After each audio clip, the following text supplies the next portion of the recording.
The post office is on the first floor. So is the police station, the health clinic, the mayor's office, the laundry, the church, and a grocery store roughly the size of a living room. The school stands next door and is reached through a tunnel that runs beneath the snow, so that no child has to walk outside to get there. Above all of it, 14 stories of apartments. Around 200 people live inside this one structure that is most of the town. It isn't a commune. It isn't an experiment. It is an incorporated American city where a person could be born, schooled, treated, married, arrested, and buried without going outdoors. The question isn't how anyone lives that way. The question is why anyone built it. Whittier, Alaska. A 60 road miles southeast of Anchorage, at the head of a fjord on Prince William Sound. Population at the last census, 272.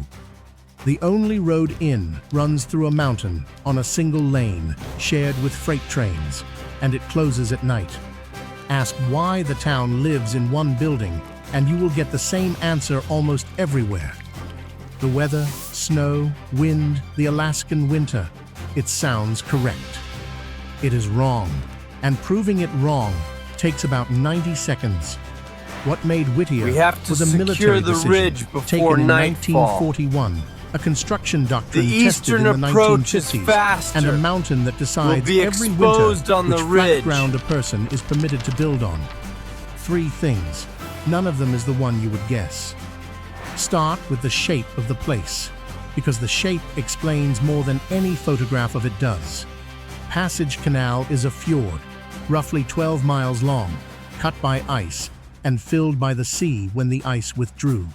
The walls rise steeply on both sides to more than 3,000 feet. Glaciers hang in the hollows above. In summer, the walls run with waterfalls that appear and disappear, depending on how warm the previous week was. At the very end of this fjord, on a narrow bench of gravel and filled between the mountain and the water, sits the town. The water at Whittier is deep, and it does not freeze. That single fact is why anything is here at all, and we will come back to it. The road arrives through the mountain.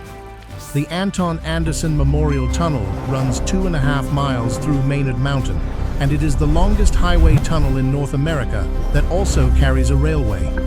It carries both at once, in the same bore, on the same surface. Vehicles drive on a concrete deck laid flush with the rails. There is one lane. Traffic runs one direction at a time on a published timetable, with trains taking priority over everything, and drivers queue in a marshalling yard at either end, waiting for their slot. There is a toll. There is a closing time. When the tunnel shuts for the night, the town is unreachable by land until morning. The engineering of that bore is a small obsession of its own.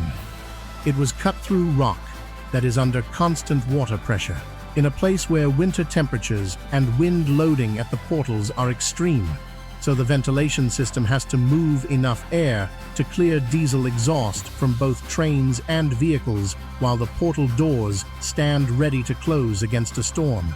Inside, there is no shoulder, no second lane, no room to turn around. A breakdown halfway through stops the entire system in both directions until a tow vehicle reaches it.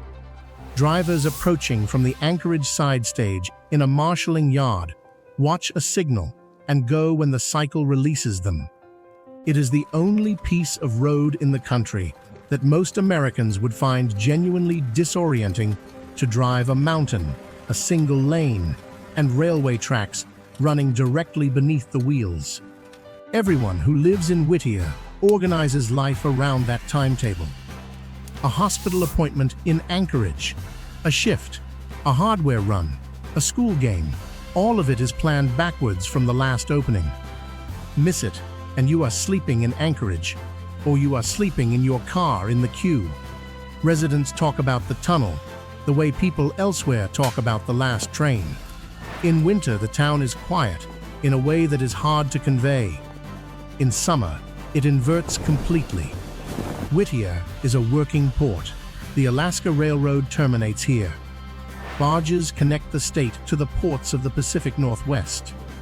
There is a small boat harbor packed with fishing and charter vessels, and there are cruise ships which dock at the head of the fjord and disgorge thousands of passengers who board trains and buses and are gone within the hour. Several 100,000 people pass through Whittier in a season. Most of them see it for about 20 minutes and never learn that anybody lives there. 2 buildings hold nearly all of the residents. Begich Towers is the tall one, 14 stories of poured concrete, around 150 units, plus the municipal offices and the clinic and the store on the ground floor. Whittier Manor, lower and longer, holds most of the rest. The school, which serves every grade from kindergarten through 12 for a student body you could fit into 2 classrooms, is joined to the tower by an underground passage. Inside the tower, the vertical arrangement does the work that streets do elsewhere. Mail is collected downstairs, groceries are bought downstairs. A child leaves an apartment on the 9th floor, takes the lift, walks a corridor and a passage, and is at a desk in a classroom, having crossed no road and touched no weather. Deliveries, plumbing, heat, and the town's administration all move through the same core. The building is not a substitute for a town, it is the town stood on end. And the weather is genuinely severe. Precipitation at the head of Passage Canal runs to something close to 200 inches a year, most of it snow between October and April. Wind funnels down the fjord and through the pass, with enough force to strip a roof.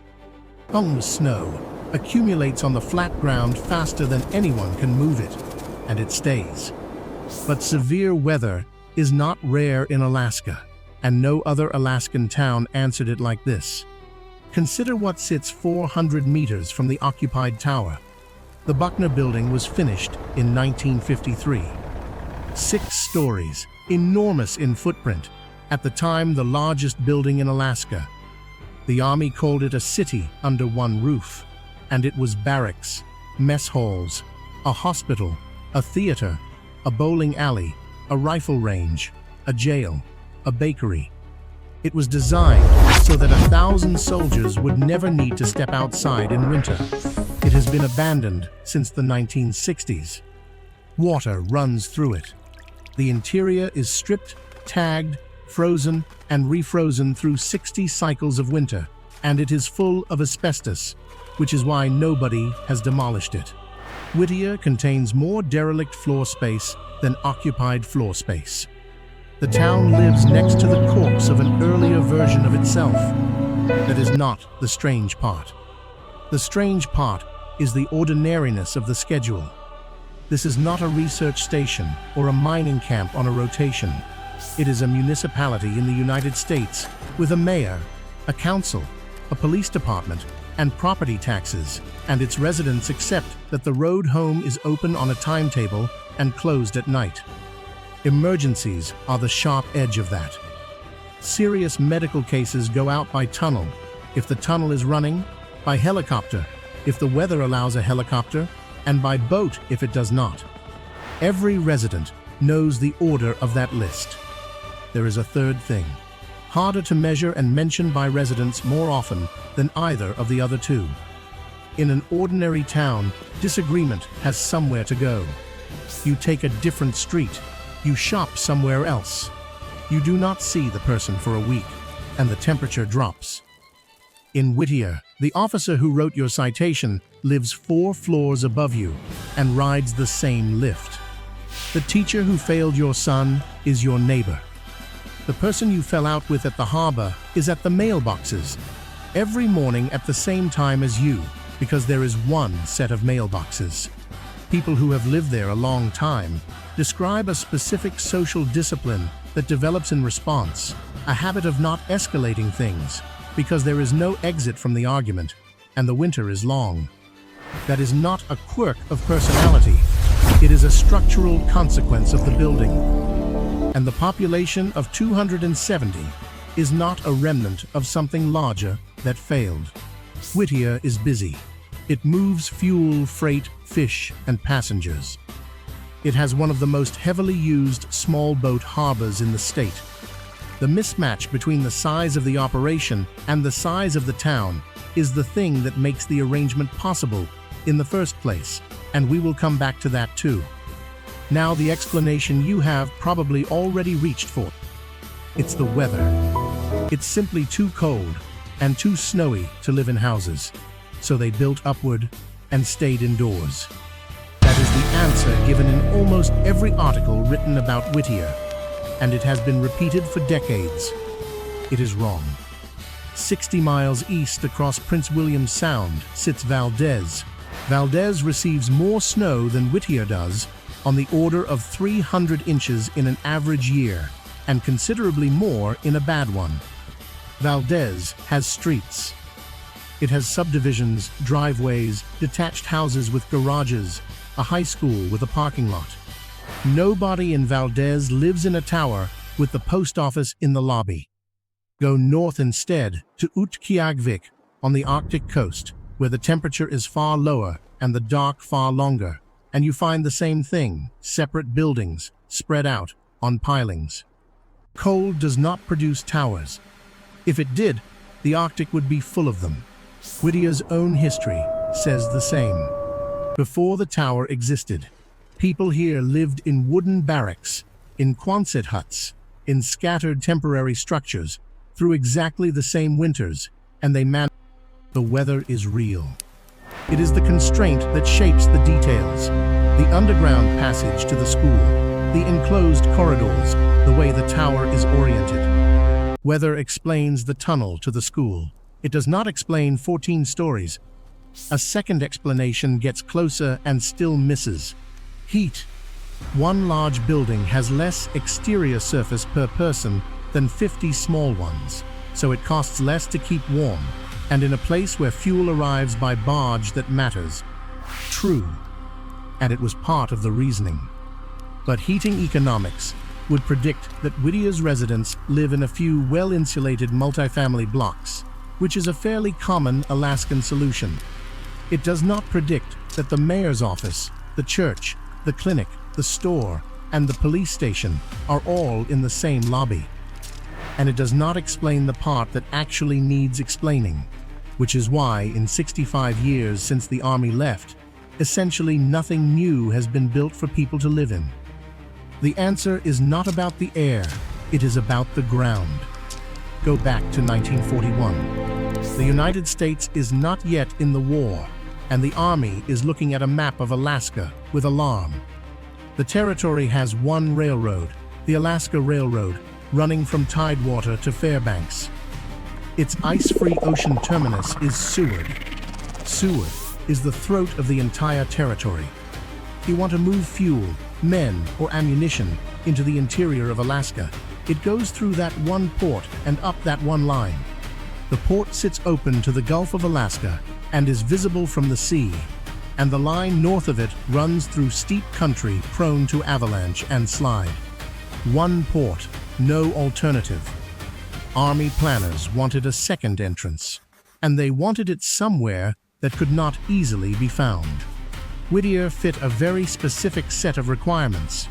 The water at the head of Passage Canal is deep enough for ocean vessels and does not ice over. The mountains on both sides screen it from the sea and from the air at low angles. And then there is the cloud. The head of the fjord is fogged in or overcast for a large share of the year, and moisture pouring off the Chugach ice keeps it that way. For a pilot looking for a port in 1942, Whittier is a gray lid with nothing visible under it. That was the point. Whittier was not chosen, despite the weather. It was chosen because of the weather. The thing that makes it a difficult place to live is the same thing that made it a good place to hide a port. The fear was not theoretical. In June 1942, Japanese aircraft struck Dutch harbor in the Aleutians, and Japanese troops landed on Attu and Kiska and held them. There were enemy soldiers on American soil for over a year. The Whittier project moved with the urgency that implies Engineers drove tunnels through the mountains to connect the site to the main rail line, the longest of them the bore through Maynard Mountain, and by 1943 there was a port at the end of the fjord where 2 years earlier there had been nothing but gravel, alder, and rain. Understand what building it involved. The site had no road, no dock, no power, and no shelter, and the only practical way in was by water. Crews worked through Alaskan winters driving rock, laying fill across ground that was largely swamp and glacial outwash, and assembling a rail connection to the main line that required tunneling through 2 separate mountains rather than following any valley, because there was no valley to follow. The men who did that work lived in tents and huts on the same bench of gravel that the tower stands on now, and they lived there in the same 200 inches of snow. Then they built a port, and the ships came in under the cloud, and the cargo went up the line to the interior.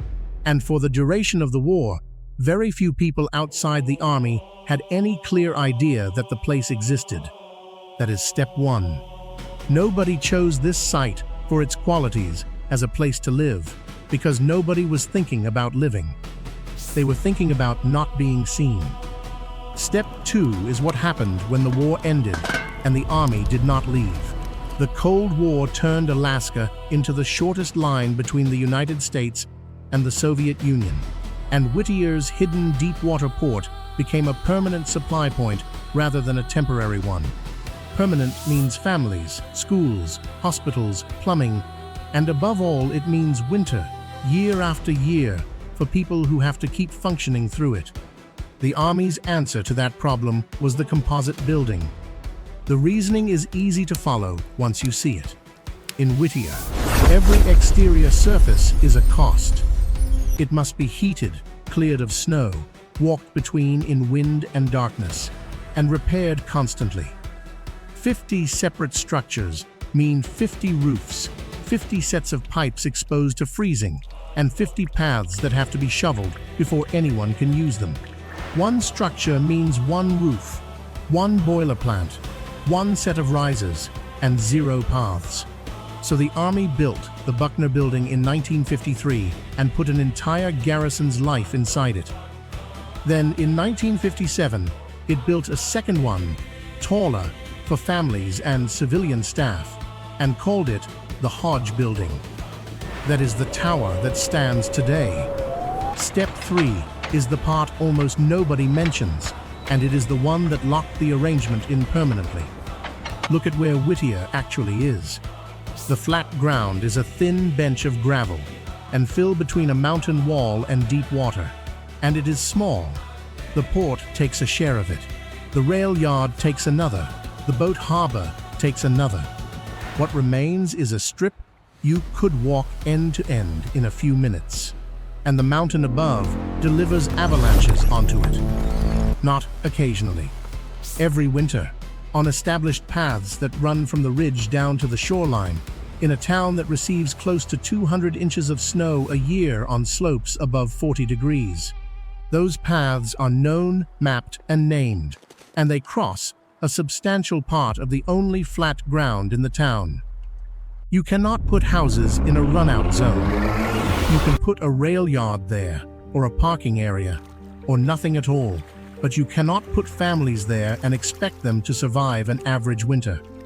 The mechanism is straightforward, and it is the reason the paths repeat in the same places. Snow loads onto the high slopes and benches above the town in quantities that would be unusual anywhere else in North America, driven and packed by wind coming off the Sound. Warm, wet weather arrives from the Pacific in the middle of winter. Rain falls on snow, and the load on the slab increases while the bond holding it weakens. Then it goes, and it goes down the same gullies. It went down last year and the year before, because gullies do not move.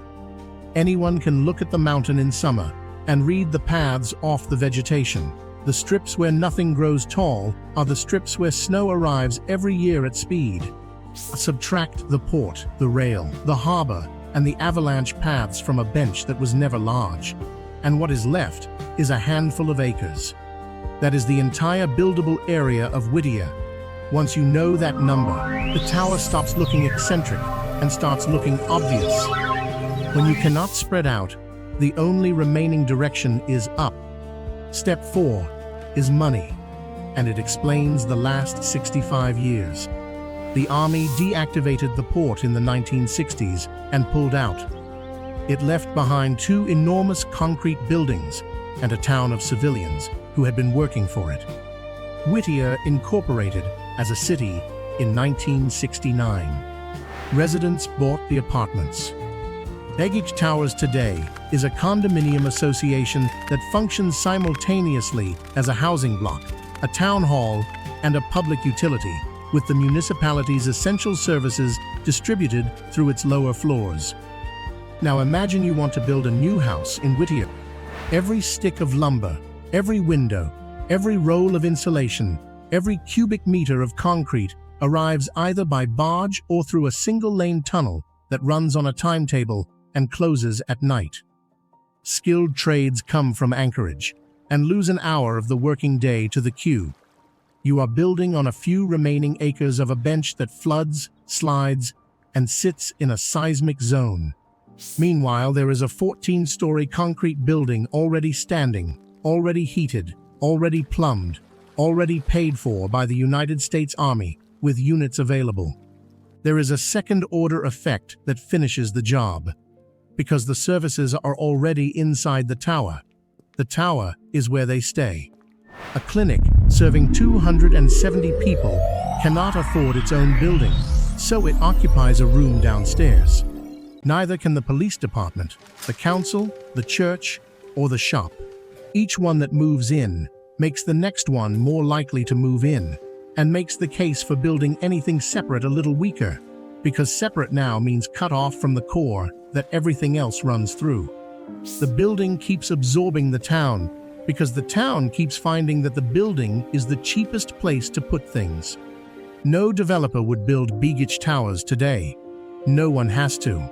The town inherited a shape that was designed for reasons that expired half a century ago, and the arithmetic of replacing it has never once come out in favor of change. That is the whole answer. Concealment chose the site. Cold War permanence chose the building type. The mountain fixed the footprint. And economics froze it in place. The names on these buildings are worth knowing, because each one is a small piece of the same story. The Buckner Building carries the name of Lieutenant General Simon Bolivar Buckner Jr., who commanded the Alaska Defense Command during the years Whittier was built, and who was later killed on Okinawa on the 18th of June, 1945, in the final days of that battle. He was the highest-ranking American officer killed by enemy fire in the Second World War. The building named for him has now stood empty for longer than it was ever used. The tunnel carries the name of Anton Anderson, chief engineer of the Alaska Railroad, who directed the boring of the passage through Maynard Mountain during the war, and who later served as mayor of Anchorage. For 57 years, his tunnel carried only trains. If you wanted to bring a car to Whittier, you drove it onto a flat car and rode through the mountain, sitting in your own vehicle in the dark. In June 2000, the bore reopened after a conversion that laid a driving surface between and level with the rails, along with a ventilation system and a control regime that alternates rail traffic, inbound vehicles, and outbound vehicles on a fixed cycle. That is the road that exists today. It is barely older than the century. The tower carries the name of Nick Begich, who was Alaska's sole member of the United States House of Representatives. On the 16th of October, 1972, he boarded a light aircraft in Anchorage bound for Juneau, together with House Majority Leader Hale Boggs of Louisiana, an aide and a pilot. The aircraft vanished. What followed was one of the largest search operations ever mounted in the state, covering tens of thousands of square miles of mountain and sound for well over a month. Nothing was found. No wreckage, no debris, no bodies. Begich was declared dead at the end of December, and the Hodge Building was renamed in his memory. And then there is the date that matters most to anyone who lives there. On the 27th of March, 1964, at 36 minutes past 5 in the afternoon, the seafloor south of Alaska ruptured. Magnitude 9.2, the most powerful earthquake ever recorded in North America, with shaking that continued for something close to 4.5 minutes. In Whittier, the shaking itself was not the killer. The waterfront was built on saturated deltaic fill, and that fill lost its strength and slid into the fjord. Millions of cubic meters of ground moving downward and outward under the water displaced the water, and the water came back as waves that ran up the shoreline far higher than any tide had ever reached, tearing out the sawmill, the docks, the railway installations, and the fuel tanks which burned. 13 people were killed in Whittier that evening, out of roughly 70 who were in town. Proportionally, it was among the worst-hit communities in the entire disaster. The waves reached heights along that shoreline that seem impossible until you understand the cause. These were not ocean tsunami waves arriving from a distant epicenter hours later. They were local, generated within the fjord itself by ground collapsing into deep water a few hundred meters from the buildings, and they arrived within a minute or two of the shaking. There was no warning, and there was no time to give one. Survivors described the water withdrawing first, exposing the harbor floor, and then coming back. The two concrete buildings stood, damaged, shaken, but standing with people alive inside them, on ground high enough that the water did not take the upper floors. After the 27th of March, 1964, nobody in Whittier required an argument in favor of concrete. So the town is not an oddity, and the people who live there are not doing something strange. They are living inside a decision that was made before most of them were born by an army that is no longer there, for a war that ended 80 years ago. This is more common than it appears. Every city on Earth is shaped by constraints that have since dissolved. Streets follow the lines of cart tracks and field boundaries. Downtown sits where a railway company put a station in 1880 because of a gradient that has not mattered since steam. Whole districts exist because a wall once stood there. We simply do not notice, because the original logic has been overgrown by centuries of building and rebuilding, and because the constraint that produced the shape is invisible now. Whittier is unusual only in that nothing has grown over it. The town is small enough, young enough, and constrained enough that its founding logic is still legible on the surface. The port is still where the fog was. The tower is still where the avalanches are not. The road is still the tunnel that was dug for freight trains in a war. Take away any one of those, and the town would have taken some other form. It never got the chance. Which brings us back to the lobby with the post office and the police station and the shop, the size of a living room, and to the question at the start. Nobody sat down and decided that a town should live inside one building. A supply problem in 1941 decided it. A mountain has enforced it every winter since, and the cost of doing anything else has never come out low enough to be worth it. In February, the sun clears the ridge late and drops behind it early, and for most of the afternoon, the fjord holds a flat gray light with the water absolutely still. The tunnel has a last opening. After that, there is one lit building at the end of the road, 14 floors of windows, with almost the entire town inside it. If you want more geographic investigations like this one, subscribe. There is a new one every week.